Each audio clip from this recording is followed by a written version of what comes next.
Pour les crèmes solaires, les crèmes qu'on se met sur le visage, on entend tout et n'importe quoi. Pour démystifier ça, Sarah Bélanger, alias Miss Derme, que vous pouvez suivre sur les réseaux sociaux, chimiste et cosméceutique.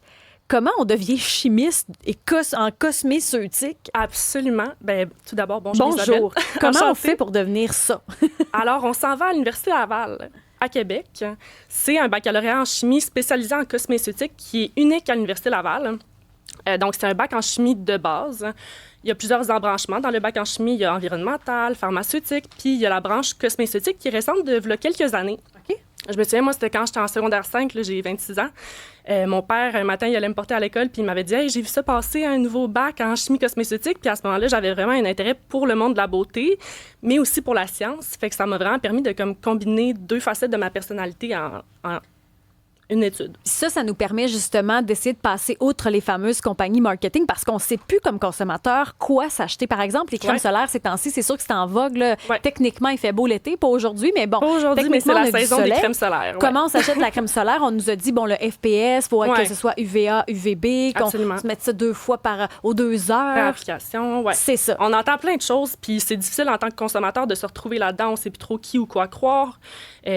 On arrive en pharmacie, je veux dire, c'est tellement ça coûte cher. Overwhelming. Puis oui, ça coûte cher. Puis on va parler tantôt peut-être de la quantité de crème solaire qu'il faut appliquer, mais ça finit par coûter cher aussi. En tout cas, comment on fait pour la choisir, notre bonne crème solaire? Oui. Bien, moi, je dis tout le temps, tout d'abord, la meilleure crème solaire, c'est celle qu'on va vraiment porter, parce que sinon, on n'en mettra pas. Ensuite, je dirais la texture, c'est vraiment important. Il y en a qui sont plus fluides, il y en a qui sont plus épaisses, il y en a qui vont préférer un des deux. Après, FPS le plus élevé possible, parce que ça permet de compenser pour la sous-application, parce que la plupart du temps, on a tendance à appliquer entre 25 et 50 % de la quantité de crème solaire qu'on devrait vraiment appliquer, ce qui fait en sorte qu'on n'obtient pas le FPS qui est indiqué sur la bouteille. Florence qui veut bronzer, Florence, la recherchiste de l'émission. Florence veut bronzer. Elle, si elle met du FPS 50-60, est-ce qu'elle peut bronzer quand même?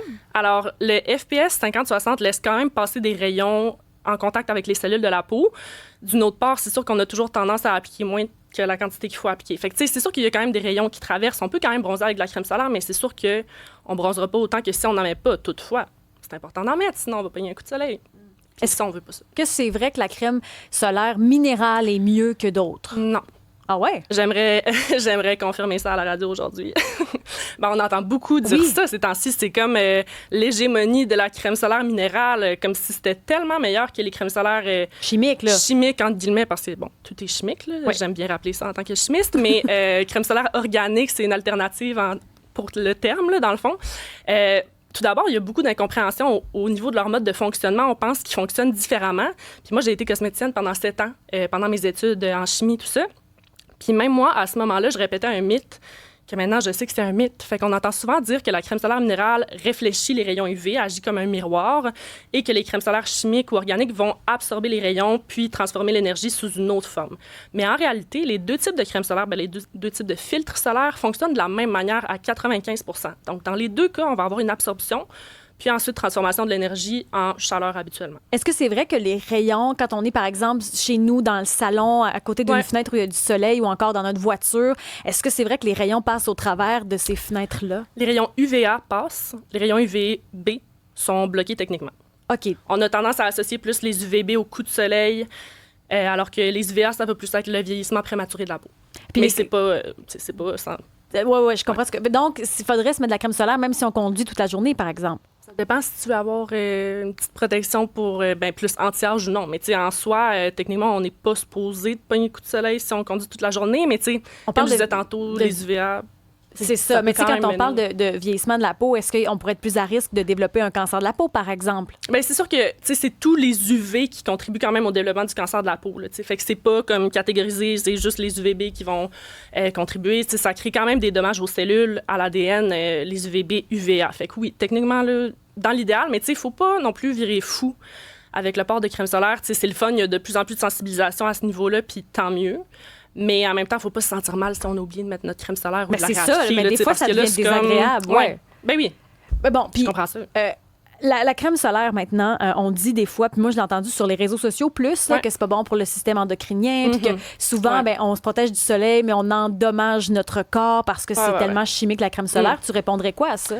J'ai envie de dire que Bien, tout d'abord, il y a énormément de désinformation et de peur, puis je comprends ça, puis il n'y a personne qui a envie de mettre un produit sur sa peau qui pourrait avoir un impact négatif sur sa santé. On le comprend tous, les chimistes, on le comprend. Faut savoir que les cosmétiques, en général, sont formulés selon le principe du risque. Les ingrédients sont présents à des quantités sécuritaires, même si on applique plusieurs produits qui contiennent le même ingrédient. Donc, on prend quand même en considération la sécurité des ingrédients de base. Après, les crèmes solaires, ça fait 30-40 ans qu'on utilise ça à l'échelle mondiale, puis il n'y a toujours pas de lien établi entre... Bien, tout d'abord, les ingrédients qui sont présents dans les crèmes solaires ne sont pas cancérigènes. On entend dire que la crème solaire donne le cancer. Beaucoup. Ce n'est pas vrai. C'est plutôt les rayons UV qui sont prouvés comme étant cancérigènes. Donc, puis c'est prouvé aussi que de porter de la crème solaire, ça réduit les risques de développer un cancer de la peau. Au niveau de perturbations endocriniennes, tout ça, on entend tellement de choses, mais ces ingrédients-là n'ont pas ces actions-là aux doses présentes dans les cosmétiques.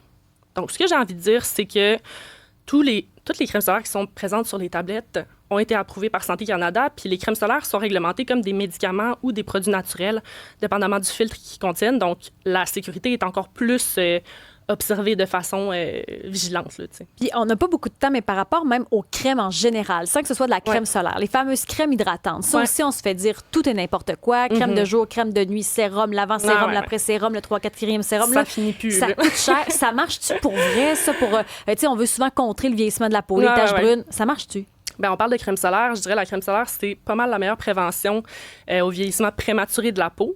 Puis c'est quand même pas la chose qui coûte le plus cher comparativement à, mettons, un sérum à 300$ en pharmacie. Là. J'étais cosméticienne, je connais ça, j'en ai vendu là, des produits qui coûtent cher. Un sérum à 300$, faut-tu vraiment investir comme ça dans son rituel? Moi, dans le fond, là, mon but, c'est vraiment de guider les consommateurs à faire des choix éclairés puis à se recentrer sur c'est quoi leurs besoins. Fait que si notre budget est illimité, tant mieux pour vous. Si vous pouvez vous acheter un sérum à 300$, personnellement, je peux pas.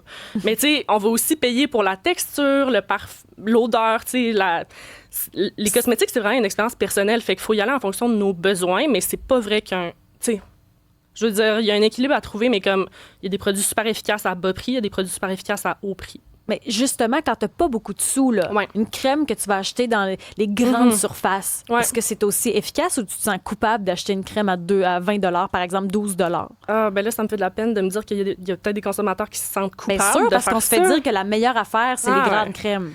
Oui, il faut se dire qu'il y a beaucoup de marketing dans les cosmétiques, puis il faut pas se perdre là-dedans, il faut se ramener aux bases. Puis je trouve que quand on se ramène à la science des cosmétiques de la peau, ça nous permet d'aligner nos choix sur des choix plus sensés, puis de pas se faire crosser, entre guillemets, par les compagnies cosmétiques. Fait qu'une crème hydratante, là, c'est pas si compliqué que ça là, à formuler. Là.